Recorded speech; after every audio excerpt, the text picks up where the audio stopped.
Добрый день. Добро пожаловать на подкаст «Выше, но коды». Сегодня у нас на подкасте преподаватель бизнес-английского мистер Санжар. Hello, Mr. Sanjar. Hi, Mohammed. Could you introduce yourself to our audience? Of course, I think I did it before. My name is Sanjar, and I've been working at Ishnokate for almost 2 years now. I've been teaching English for 14 years, face-to-face and online, and I worked in many countries. And I'm glad to be here with you. Oh, it's amazing, 14 years. Okay, and today I have some questions for you. I wanted to ask.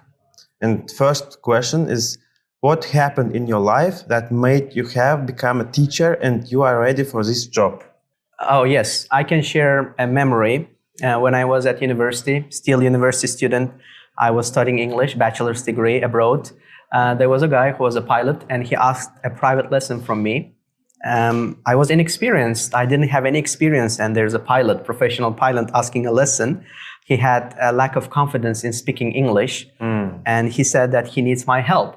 So we started lessons with him. I tried to create an environment where he can talk and express his ideas. And at the same time, I also was getting experience from him. And after several lessons, he started expressing his ideas using English in more fluent way. And that time I said, oh, I can do this job, and it's my job. And from that moment, you are teaching English. And from that moment, I started teaching English, it's yes. very interesting. Yeah. My next question will be, if you were an emotion in a lesson, what would it be and why? That's a good question. Emotions, I could choose a joy, I could choose enthusiasm, and I could choose curiosity. I think curiosity will be the better option here, because by creating environment where you make your students curious, it gives them extra boost and extra motivation to learn, to research, and to just reach their final goal. Okay, Mr. Sanjar, my next question will be, what inspires you the most about your students today? I would say it's a dedication to continuous improvement. As you know, our members here, I don't call them students, our members who join Ishnokate, who join Business English, are already successful professionals. They are successful in their jobs. They are doctors, lawyers, engineers, entrepreneurs, businessmen. Yes. That's true. But still, they have that motivation and encouragement in themselves. To improve themselves. Yes, to improve themselves. And they still have that unticked box in their bucket list, speaking English fluently. Yes. And have the fluency in English, I would say. That's what encourages me and motivates me in the lesson. Understood, Mr. Sanjar. Thank you a lot. And my next question will be, when do you feel that a lesson has succeeded? How does it feel in your body if you feel that? Are you more about structure or spontaneity, and why? I believe in a balance of both. While a structure lesson plan provides you a concrete framework in learning English, spontaneity, it also gives you the flexibility among the students, where you can adapt the lesson plan, ongoing lesson plan, according to students' needs and interests. Sometimes what you planned may not work in the lesson, and you have to switch. Yes. Imagine you prepared a lesson plan where there's a context about football. People love football. But imagine there are a class of doctors who are not interested in football.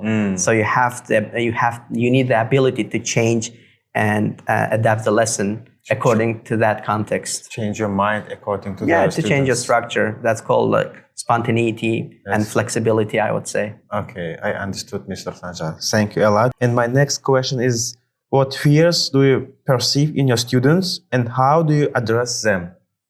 I would say all teachers will give you the same answer for this question. It's a fear of making mistakes. Generally, students are all afraid of making mistakes. But as you know, nobody is perfect. And how do we learn? We learn by making mistakes. Of course. Imagine, Mohammed, your own native language. What's your native language? I believe it's Turkmen. Yes, of course. And how did you start speaking Turkmen? By making mistakes, most probably. Yes, of course. Yes, yes. And if your parents, if your mother was saying, you're wrong, no, that's the wrong sentence, then you would not be fluent in Turkmen language. So the point here is making mistakes, but the teacher's goal is to create supportive environment. Of course. Everybody will make mistakes. Of course. If you don't try, it means you don't make mistakes. Nobody's perfect. You don't live if you don't try. That's correct. Okay. My next question will be, what kind of student come to your first class and how do they change after months? All right. Generally, students who come to our sessions, they are insecure because of their speaking skills. They cannot communicate. They have reached some level of English, but they have lack of practice. They cannot communicate because of fear, as we talked in the previous questions. And here we just try to provide the real environment where we speak only in English and we require from them speaking in English. First days, of course, they cannot communicate. They are more quiet. They have less confidence. But after a month, I would say, they can express their feelings and ideas more clearly, and they improve their communication skills. Understood, Mr. Sanjay. If a language was a tree, what would you prioritize in nurturing in a student? The roots, the trunk, or the crown? As I remember from my biology lesson, the main part of a tree, of course, is the roots. Of course. Right? If you have strong roots, nothing can break you. No weather condition, no tsunamis. Like strong roots, it's in everything. And in language, I would also say strong roots. What do I mean by strong roots? I would say like core vocabulary and correct pronunciation and self-confidence in speaking and a little bit grammar, not too much.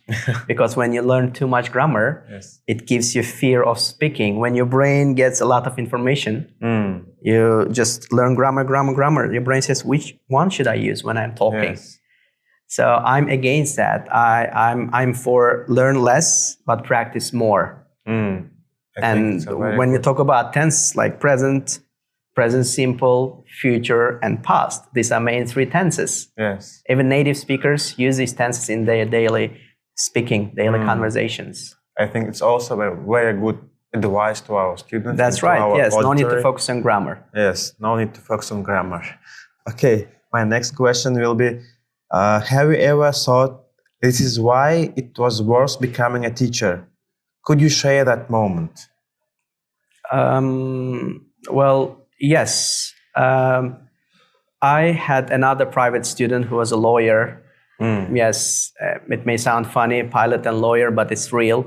And we were having private lessons with him. He was just a beginner lawyer. But after that, after several years, I received a call. I didn't know his number, and it was that student. And he just called me to thank about the English. He said, you motivated me and you encouraged me. And because of our lessons, I became a successful lawyer. Oh, it's a very good answer. Yes, I felt proud. It's a very good story, I think. I felt proud of myself. In the next podcast, I think we should more detailedly talk about this story, yes. Okay. And my questions are done. Okay. And could you say some words to our auditory, say goodbye, and to wish them good luck? Thank you, Mohammed, for interesting questions. I believe you prepared them, maybe with the help of AI. Mohammed is a great guy. He's a good example of practicing English. He may have small mistakes, but he's not afraid of speaking. That's how we should do it. And yeah, it was my pleasure answering your questions. Actually, speaking in front of camera is not cup of my tea. I'm not good at it. I'm better in communicating with real people. So I had difficulties in focusing to the camera. We're all waiting for you for joining our business English lessons, and we'll be happy to see you in class. Thank you. Have a good day. Have a good day.